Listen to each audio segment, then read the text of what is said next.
Hello, my name is Curtis Greco. I wrote a book titled Blind Vision. It's a three-part series. The book is a strategic response to what I've observed as a growing discord between the people and our government.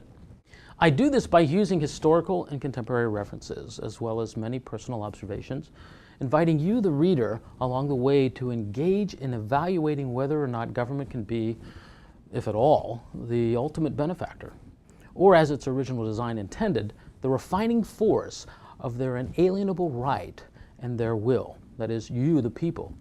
Of course, the material resolves to a final and ultimate series, which I refer to as stimulus concepts, which I believe provide for the reader a most satisfying and compelling archive for thought and consideration. Let me share with you, perhaps, what you will learn in the book. The book is full of many anecdotal pearls, and I hope the reader arrives at an affirming resolution.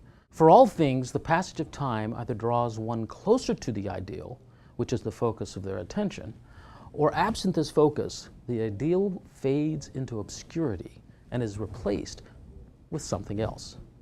Point 1.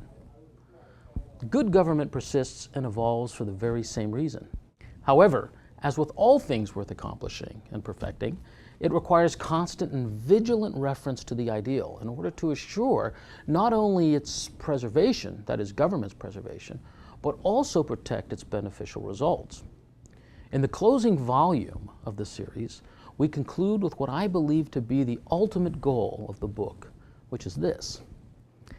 One might want to salvage a thing for value, but only those of lasting value are worth preserving, even when all appears lost. Point 2. What is freedom in the face of liberty? And how does government function in the face of freedom consequent to the notion of liberty? A concept that is as enduring as this, in the time required, really to give it fair consideration, really just isn't available. So let's just describe it as this: the unfettered expression of your free will, that is freedom, checked only by the filter that you may not be at liberty to express it due to the prohibitions of conscience, yet governance operates only within the construct that constrains its action to only those that do not encroach upon the individual. In other words, think of it this way. You may have the freedom to do, but you may not have the liberty to execute. In other words, there are some things that the prohibition of conscience says, perhaps I shouldn't do this.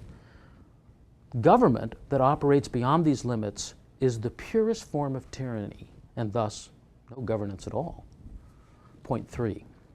Misunderstanding the two previous points creates conflict in the purpose of an individual's desire for self-determination. Tyrannical government occurs largely because it assumes the role of the provider of life and liberty, and in the process it extinguishes the ideal of freedom. This occurs from tyrannical rule's intuitive knowledge that people will often surrender freedom if the choice provided by government appears to be benevolent. The moment government can substitute dependence for self-reliance, the myth is then self-perpetuating, as now you have the dependency of an addict, and addicts are easily controlled. Point number 4. Why and how the notion of it takes a village versus it takes an army of individuals dilutes the ideal of freedom by subverting or subordinating the individual to the course of the mob. This I refer to as the policy of conflict and selective ideals.